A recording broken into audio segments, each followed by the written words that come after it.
The time for talking is almost over. The time for voting is just hours away. Now, we've heard the Brexit debate and opinions, but what are the facts? We'll be crunching the numbers as the UK prepares for Decision Day. Also ahead, time to reflect at Volkswagen. After the emissions scandal, the boss tells shareholders what is done cannot be undone. And the art of making money. What makes a painting a good investment? We'll get some expert advice from the top auction house, Christie's. I'm Matthew Moore, and this is Money Talks.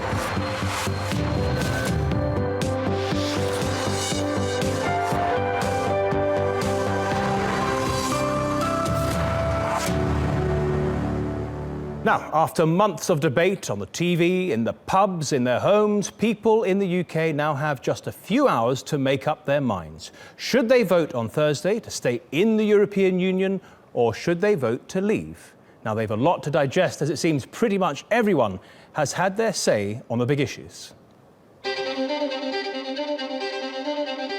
Craziness that's going on with the migration, with people pouring in all over the place, I think that Britain will end up separating from the EU. That's my opinion. There are perfectly legitimate concerns about migration, concerns that are felt in every Western democracy in the world. But I think there is a difference between addressing those concerns in a reasonable way and whipping up concerns. Our entire trade negotiating policy is consecrated, is handed over to the EU Commission. Our focus is in negotiating with a big bloc, the European Union, to get a trade agreement done. And UK is going to be in the back of the queue. I think the Eurozone is a catastrophe. Just look at what they've done to Greece and those Mediterranean countries. We need to be in this organisation, fighting for British interests and for British jobs. Leaving is quitting. Well, those are the opinions. Now let's look at the numbers. We'll start with the cost of membership of the EU. Azar Sukri is here to figure that one out for us. Azar, an expensive club to belong to, but is it worth it? Yes, that's right, Matt. This is one of the most contentious issues of this entire debate. In fact, the Leave camp has plastered the claim that the UK pays the EU about £50 million a day on the side of their Big Red campaign bus. That's £350 million a week, or about $500 million. But where does that number come from? EU rules say that every member country must contribute 1% of their GDP to the European budget. But for decades, the UK has negotiated to give a lot less than that. Now, the UK's Treasury estimates that the total contributed to the EU's budget last year was about $26 billion. That's how they arrive at $500 million a week. But the Remain camp says that that figure is misleading. They say you have to take into account annual rebates of nearly $7 billion that the EU gives back. That brings the figure down to about $370 million a week. But some in the Remain camp go even further. They say that once you factor in the amount that's actually remitted to Brussels, the net contribution comes down to about $220 to $250 million a week. And then there's the issue of what the UK gets in return for its contributions. British farmers benefit under the Common Agricultural Policy, and so do many of the UK's scientists, in the form of research grants. In total, the EU paid the British public $6.5 billion last year. OK, Azar, so you have to do a lot of digging to get behind the headlines and those sensational numbers. OK, thanks, Azar. Well, that is the cost of membership. What about immigration? Now, for many voters, that is their top priority. It's clearly a political argument and one about identity. But the economic facts of it are also difficult to interpret for many. How exactly do you measure the value of people? TRT World's Simon McGregor-Wood is in London and sent us this report. As everyone recognises, in this country and throughout the European Union, this is a time of austerity, people trying to get the public finances into some kind of order. There are spending cuts across the public sector here, as there are in other European Union countries, and they would argue that unlimited migration from the European Union puts additional pressure on those services. More people using schools, using hospitals, using the road and rail network, and of course looking for housing, which is notoriously in short supply in this country, and that their presence here simply pushes up the rental prices and purchase prices, even for those on low incomes who are British. The Remain will counter on the same issue, saying, well, most of these people work. There are 3.3 million EU migrants in this country. The statistics show that 2.15 of those are in employment, and therefore they pay tax. And that without their tax revenues going into the public coffers, the situation clearly would be much worse. That is the counter-argument on this thorny question of the economics of immigration here. Well, regulation has also been a sticking point for Leave campaigners. Just a few weeks ago, Brexit the movie was released. Now, that film claimed that there were hundreds of laws governing everything from your alarm clock to your phone, glasses, and even bedding. Have a listen. You can't be too careful with duvets and sheets, so there's around 50 laws governing those. There are 65 laws governing bathrooms, but that doesn't include the contents.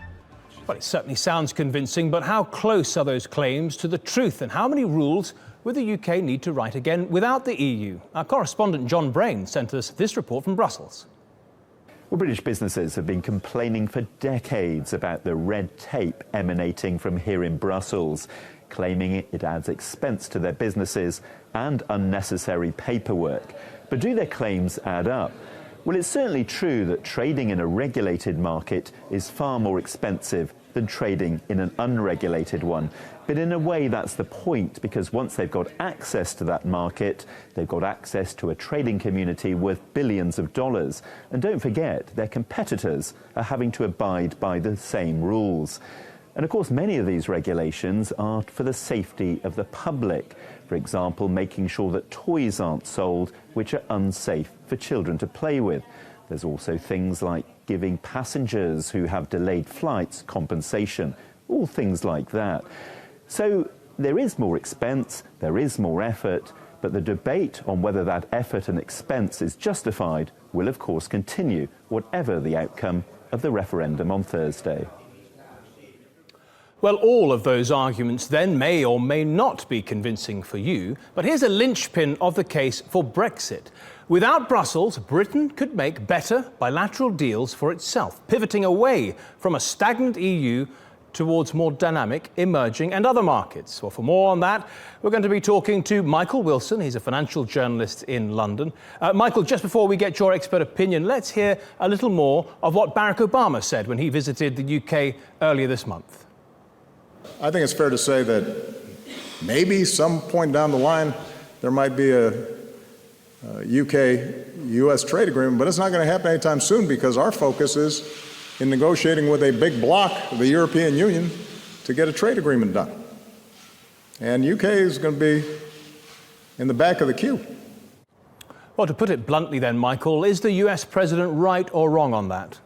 Well, that went down very badly here, I can tell you. We don't get involved in the United States internal affairs, and there are a lot of people saying, why on earth did he say that? Yes, that's true. Basically, what the United States is trying to do is to engender relations with the Far East. It's fallen far behind as far as China's concerned, but they're Japan, Malaysia, and so on.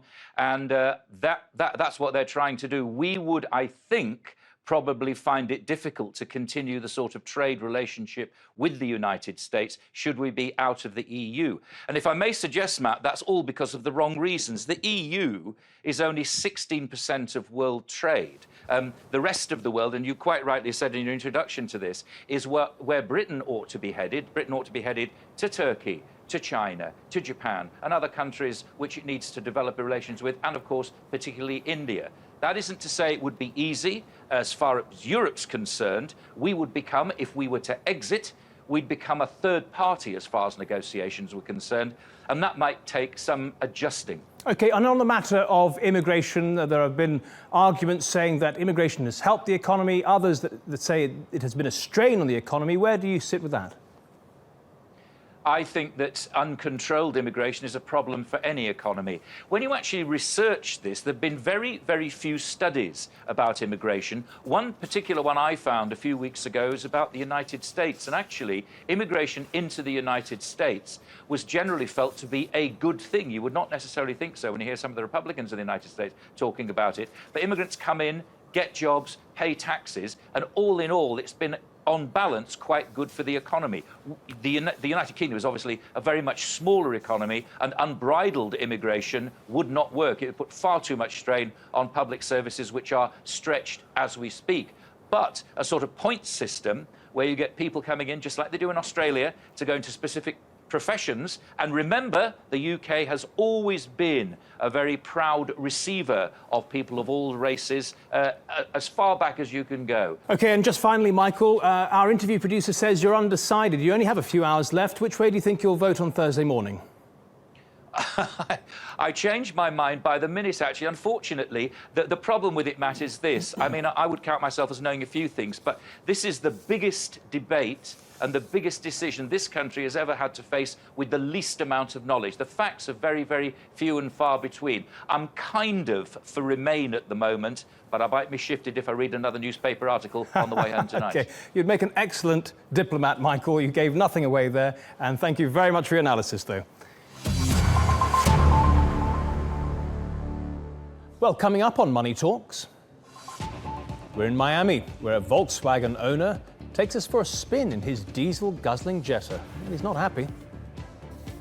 Now let's go around the world in 60 seconds for the top business headlines. They say cheaters never prosper, and the proverb is evident at Mitsubishi Motors. Earlier this year, the company admitted to cheating on fuel efficiency tests for a quarter of a century. Now, because of compensation payouts and falling sales, Mitsubishi expects to make a loss of $1.4 billion this year. Investors in Tesla Motors are worried it may be losing focus. Its shares plunged after the electric car maker offered to buy the solar panel maker SolarCity for $2.8 billion. And it's a bit of a family affair. Tesla's chairman, Elon Musk, is the cousin of SolarCity's CEO. And forget the emperor's new clothes, this is a story about the emir's new fashion label. A Qatari investment fund, backed by the country's ruler, is buying the French fashion house Balmain for just above $500 million. The Majula fund already owns the famous Italian fashion label Valentino.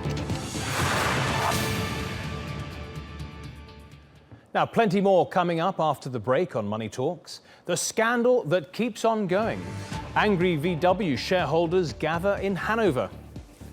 We find out the most expensive places to live if you're an expat. And how traditional auction houses are taking the hammer online.